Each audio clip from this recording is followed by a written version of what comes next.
వాలంటీర్ల వ్యవస్థ ఒక అసాంఘిక వ్యవస్థగా ఉందని మా నాయకుడంటే కేసులు పెట్టించారు. వాలంటరీ వ్యవస్థ ప్రభుత్వానికి సంబంధం లేకుండా ఏర్పాటు చేసుకున్న తన సొంత సైన్యం ఈ వాలంటీర్లు. 2,60,000 మంది సైన్యాన్ని ఏర్పాటు చేశామన్నారు. ఇది దేనికి సంకేతం? చేతులు మడత పెట్టి యుద్ధానికి సిద్ధం కావాలని పిలుపునిచ్చారు. అంటే ప్రజాధనంతో వైసీపీ ప్రైవేట్ సైన్యం తయారు చేశారా అని గాదె వెంకటేశ్వరరావు అన్నారు. ఎలక్షన్స్ దగ్గరికి వస్తున్నాయి. అధికారంలో ఉన్నటువంటి పార్టీ ఏం చేయాలో తోసక ఈ 5 సంవత్సరాల్లో 2 నెలలు మినహాయిస్తే ఇప్పటివరకు జరిగినటువంటి ఈ 58 నెలల పాలన పాపం ముఖ్యమంత్రి గారికే రోతేసినట్టుంది.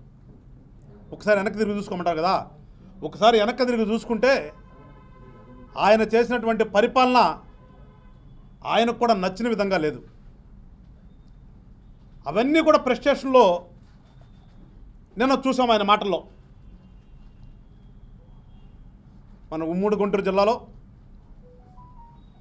పిరంగపురం దగ్గర పెట్టినటువంటి వాలంటీర్లకు వందనం, ఆ పదమే విచిత్రంగా ఉంది అసలు.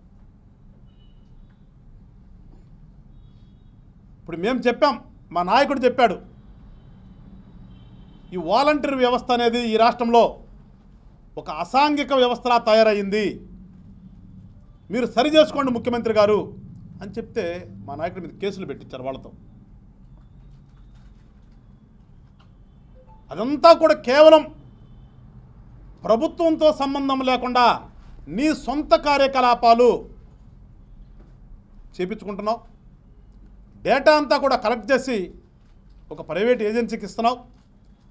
దాని నుంచి చాలా అక్రమాలు జరుగుతున్నాయి ఈ రాష్ట్రంలో. అంటే చించుకున్నారు ఒక్కొక్కడు అంతటి తాకుండా కేసులు పెట్టారు. కానీ నిన్న అదే తిరిగి చూస్తే అక్కడ కట్ చేసి ఇక్కడ నిన్న పిరంగపురంలో చూస్తే ఏం మాట్లాడుతున్నాడు నిన్న? మీరే నా సైన్యం, యుద్ధానికి సిద్ధంగా అండి అంటే అర్థం ఏంటి? ముఖ్యమంత్రి గారు రాష్ట్ర ప్రజలను కూడా అర్థం చేసుకోవాలని ఒక రాజకీయ పార్టీగా విశ్లేషణ చేసి ప్రజలకి వివరించాల్సిన ఆవశ్యకత ఒక రాజకీయ పార్టీగా ప్రతిపక్ష పాత్ర పోషిస్తున్నటువంటి మా మీద ఉందనే ఒక ఆలోచనతో ఈరోజు నేను ఈ ప్రెస్ మీట్ కూర్చున్నాను.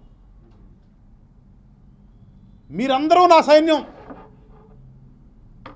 చేతులు మడతేద్దాం, మీరు సిద్ధంగా అండి అంటే ఏంటి భావన?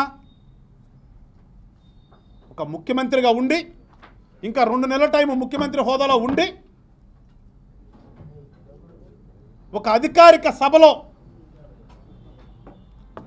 ప్రజల సొమ్ముతో ఏర్పాటు చేసినటువంటి ఒక సభలో చేతులు మడతబెట్టే టైం వచ్చింది, మీరందరూ సిద్ధంగా అంటే దాని అర్థం ఏంటో ప్రజలారు ఒకసారి అర్థం చేసుకోండి. మీరు ఒక ప్రజాస్వామ్యంలో ఒక రాజకీయ పార్టీ నాయకుడు మాట్లాడే మాట్లాది, లేదంటే అందరూ అంటుంటారు కడప ఫ్యాక్షన్ అని.